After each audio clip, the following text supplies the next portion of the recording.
السلام علیکم ورحمۃ اللہ وبرکاتہ۔ ان الحمدللہ وحدہ والصلاة والسلام علی من لا نبی بعد۔ قال اللہ عز وجل فی کلامہ بعد اعوذ باللہ السمیع العلیم من الشیطان الرجیم لکل جعلنا منکم شرعۃ ومنہاجا۔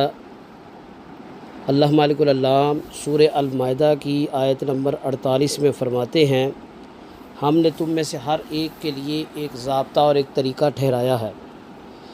بحیثیت مسلمان امت محمدی کا رکن ہونے کی حیثیت سے صلی اللہ علیہ وسلم ہم سب پر ایک عبادت جو ہے، جو سنت مؤکدہ ہے، واجب ہے اور فرض کے قریب ہے، اس کی ادائیگی بہت ہی ضروری ہے۔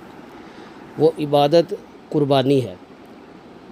اب قربانی کے حوالے سے قربانی کون کرے گا، کس پر قربانی مسنون ہے یا واجب ہے، نبی کریم صلی اللہ علیہ وسلم نے اس کے بارے میں رہنمائی فرمائی۔ سنن ابن ماجہ کے اندر حدیث موجود ہے، علامہ البانی نے اسے صحیح ابن ماجہ میں صحیح کہا ہے، حدیث نمبر 3123 ہے۔ نبی مکرم صلی اللہ علیہ وسلم نے فرمایا، جس کے پاس استطاعت بھی ہو اور پھر بھی قربانی نہ کرے تو وہ ہماری عیدگاہ میں نہ آئے۔ اب یہاں پر استطاعت کا معاملہ ہے۔ پہلی بات تو سمجھنے کی یہ ہے کہ قربانی مرد ہو یا عورت، اس پر اس کی ادائیگی واجب ہے، سنت ہے، اس میں کوئی تخصیص نہیں ہے۔ یہاں پر یہ جو استطاعت کا تذکرہ ہے، یہاں پر مرد اور عورت دونوں شامل ہیں۔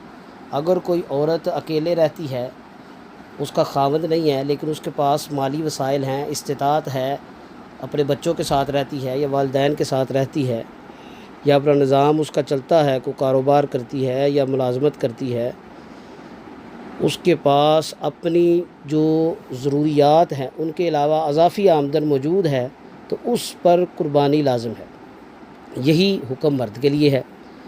اب قربانی کے حوالہ سے نبی کریم صلی اللہ علیہ وسلم نے فرمایا، مسند احمد میں حدیث 20207 نمبر ہے، آپ علیہ السلام نے فرمایا، ہر گھرانے پر ہر سال قربانی ہے۔ یعنی ایک گھر کے اندر اگر 2 3 5 10 افراد ہیں، ان کا اگر ایک ہی بندہ کفیل ہے، معاملات چلانے والا ہے، تو ایک بندے کی طرف سے قربانی ہی سب کے لیے کفایت کر جائے گی۔